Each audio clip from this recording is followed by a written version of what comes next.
Op 'n keer vra Jesus vir Petrus, Petrus, het jy my waarlik lief? En Petrus antwoord, en Jesus vra hom 3 keer. En weet jy wat, Jesus het van Petrus verwag om nie vir hom te sê hy het hom lief nie, maar om te wys. En later het daai liefde nie so na vore gekom in Petrus se lewe.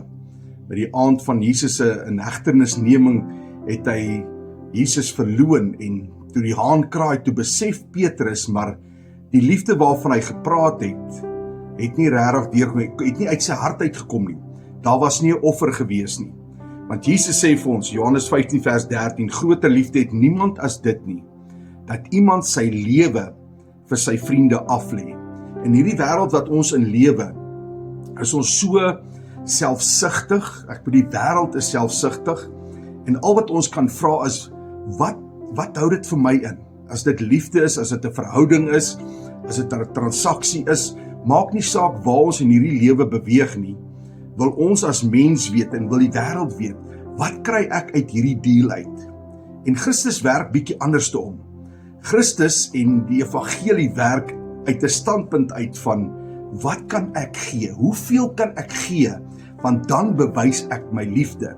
En ons as mens het so bietjie 'n wanpersepsie van liefde, want ons sê so maklik, ons het Jesus lief, ons het die Here lief, ons is lief, maar daar is geen opoffering nie.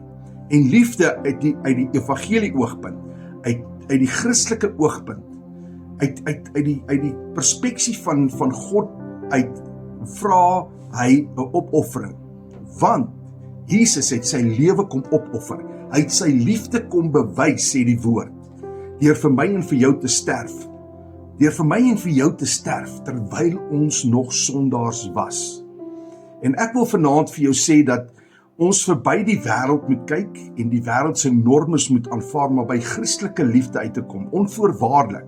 Sê Here, in my huwelik, in my vriendskappe met my kinders, teenoor U Here, in my bediening, in dit wat ek doen, wil ek 'n opofferende liefde, wil ek lewe, want dis 'n bewys van die liefde wat ek dan vir God het.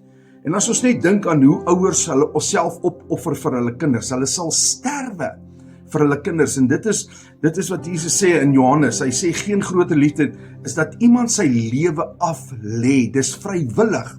Jy kan nie vir iemand verplig en dwing om jou liefde te hê nie. Maar op 'n ander plek in die Bybel sê Paulus, hy sê die liefde van Christus dring my om op te offer, om te gee van my tyd, my geld, my effort, dit wat ek het, wil ek gee vir hierdie koning van alle konings, en ek weet, ek gaan die vrugte daarvan pluk.